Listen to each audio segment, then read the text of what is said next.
Hey friends, Editing Fiona here. There's something I meant to mention when I was recording my video, and it wasn't until I started editing that I realised that I hadn't mentioned it. And that is, in the month of June, myself and Beth from Soul Stained Ink are buddy reading Stuart Little, the book. This is part of Beth's classic literature children's book group book. I will leave a link to the Goodreads group page in the description below. I'll also leave a link to Beth's explanation and introduction for this classic children's literature book group that she has started, and I've jumped in as well because I think it's a really great idea. But yeah, I will leave all the details for you down below. Please come and join us. It would be really great to have more people to discuss the books that we're going to be reading with us, but I hope you will do so, and as I say, the links will be down below. Okay, let's get back to the video. Bye. Hey friends, how are you? Hope you're well and you've had a good week. Mine's been okay. I've had a couple of days where it's just been, my energy levels have been like pretty low, and I just I would do things, but it would just absolutely take everything out of me. But that's just the way it goes. I haven't been sleeping the last couple of nights. I haven't been sleeping well, but that's just par for the course. That's the joys of ME and everything that goes with it. I have been out this week. Mum and Dad and I went to IKEA and we bought a new bookcase for the front bedroom. There are books in there that I've read that Mum wants to check through, see if she wants to read them before we decide whether we're going to put them, to a charity shop, take them down to Barter Books, whatever. So they were just piling up in a cardboard box. There was a cardboard box full, and then there was more books piled on top. So we decided we'd get a bookcase for in there. And so that's what we've done. We've put books there. Once we've sorted through the books, what we're hoping maybe to do is I will take two of those shelves. Mum and Dad will have a shelf each. Because I've got kind of overflow here, and I have to say I would like to have just maybe a shelf or a couple of shelves just for my ever increasing Harlequin collection, which would be really, really nice. But we'll just wait and see. That's the plan at the moment. Plans change. We'll just wait and see kind of what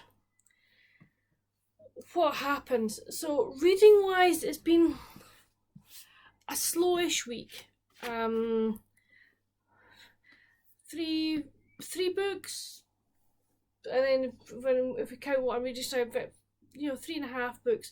So I read The Boardwalk Bookshop by Susan Mallory. I'm not going to say anything about this just now because I'm on the book tour, the Mills and Boon book tour for this. I will have a video coming out on the 12th of June with my thoughts on this, so I would say I'm not going to say very much about it just now.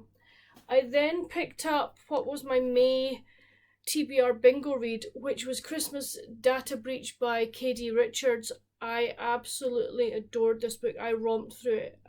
I romped through both stories in this book in 2 days. They just completely grabbed me. So in the first book we meet Gideon, and he's a private investigator and works for a company called the West Investigations. Now, he used to be married to Maya. Maya runs, or is now head of, a research laboratory that is researching a cure for glioblastoma,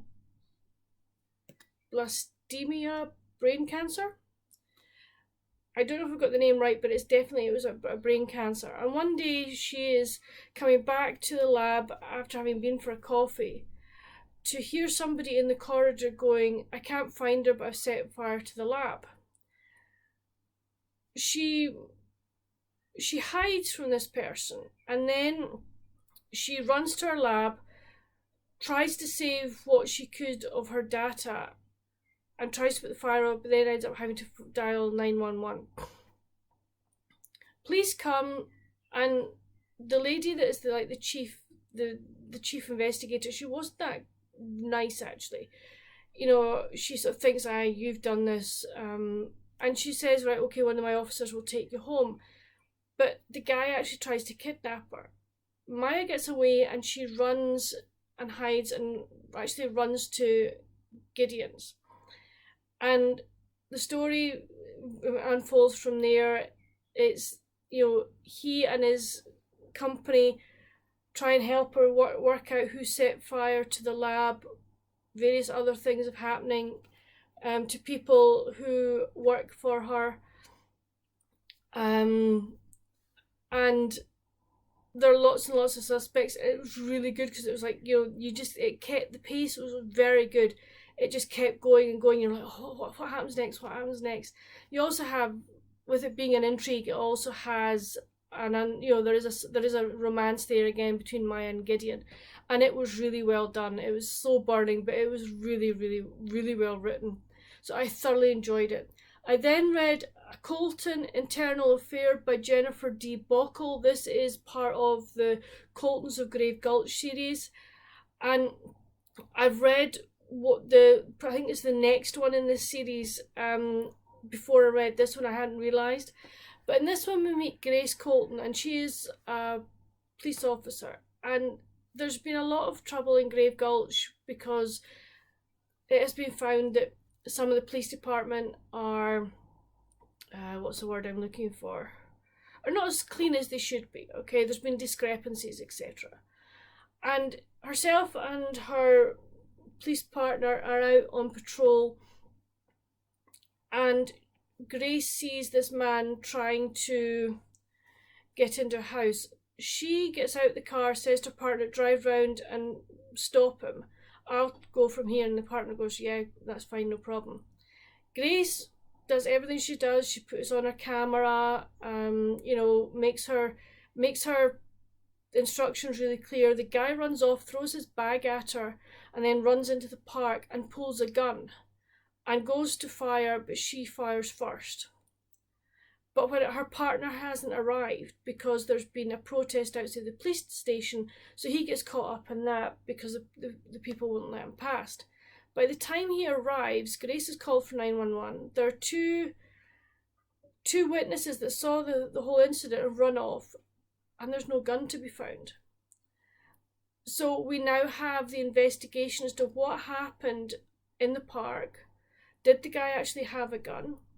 And in it, into this comes Camden Kingsley, who is an internal investigator with the police force, and he's in Grave Gulch to try and not weed out, but find out who are I'm going to call them bad cops. Who are the bad cops? But he's also called in to investigate this. But there is a growing attraction between himself and Grace, and so there's a sort of, shall we say, conflict of interest for him as well. Again, really well written, great characters, great premise, and just the way the story and the plot kept going, I really, really enjoyed it. And I will definitely be reading more from both of these authors because it was just so good. So from there, I chose one of my June TBR picks. So I've started Millie Johnston's I Wish It Could Be Christmas Every Day. I've got to page 120, which is chapter 13, and I am not joking, this is slow going. This is, it's just like, will something actually happen?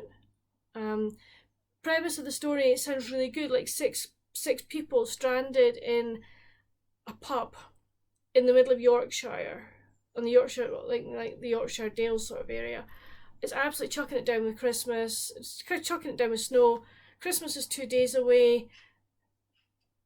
They're the only 6 people in this pub because the pub was shut and the first person that arrived there kind of broke in, just to get some respite from the snow, etc. Because she'd been traveling in her car. But it's so slow going, and I'd hoped it'd zip along. So I don't really want to DNF a book, I have to say. I think I'll probably, if I can maybe just sit down this afternoon and chug some of this out, then it might get better. We can but hope.